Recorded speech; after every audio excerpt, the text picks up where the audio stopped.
Olá pessoal, hoje quero estar mostrando para vocês mais uma restauração que eu vou fazer aqui no meu canal. Essa peça aqui, pessoal, é um bolinho, né? Ou uma leiteira de ágata que eu ganhei e pertenceu a uma pessoa muito querida. E eu, como a maioria das pessoas me conhece, eu dou muito valor nessas peças antigas porque para mim carrega alguma coisa que era da pessoa. Então para mim é muito importante essa peça aqui. E eu quero estar adaptando ela, né, pessoal, para mim usar aqui no mato. Então o que eu vou fazer, pessoal? Esse cabo dela tá um pouco solto, ó, tá até um pouquinho quebrado aqui, né, como dá pra ver. Eu vou estar trocando esse cabo, adaptando na melhor forma, né, para mim usar numa fogueira aqui no meio do mato. Vou trocar a tampa também, né, pessoal? Vou trocar a tampa e vou dar uma limpeza, só isso, pessoal. Vou dar uma limpeza aqui por dentro. Pode ver que foi uma peça que foi usada por muito tempo, né? Por isso que eu gostei da peça. E ela só tá um pouco suja, né?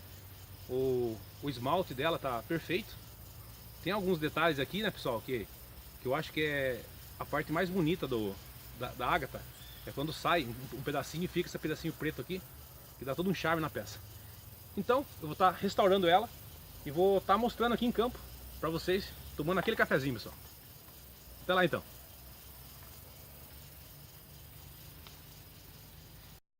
Olá, pessoal. Terminei a minha restauração do meu pequeno bule aqui. Bom, o que eu fiz, pessoal? Eu coloquei um cabo de guarantã. É uma maneira bem resistente ao fogo, né, pessoal? Coloquei um cabo longo, que eu posso deixar aqui fora da fogueira, né, pessoal? No caso, nesse fogão, eu posso deixar ele aqui na chapa aqui e deixar o cabo aqui fora, pessoal.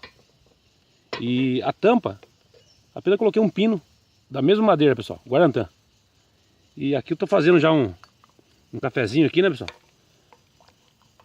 A água tá quase fervendo já. Vou preparar um cafezinho para tomar aqui. Agora é bem cedo, deve ser mais ou menos umas 7 horas da manhã. Tô também fazendo um pãozinho de caçador aqui e um costelão, pessoal. Esse costelão eu coloquei aqui, era mais ou menos umas 6h30, mais ou menos. Vamos comer lá para meio-dia, 1 hora da tarde. Beleza, pessoal? Então ficou assim. Agora eu vou fazer aquele cafezinho, né?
Bom, pessoal, para todo mundo que gostou da minha restauração, se inscreva no meu canal e deixa aquele joinha, beleza?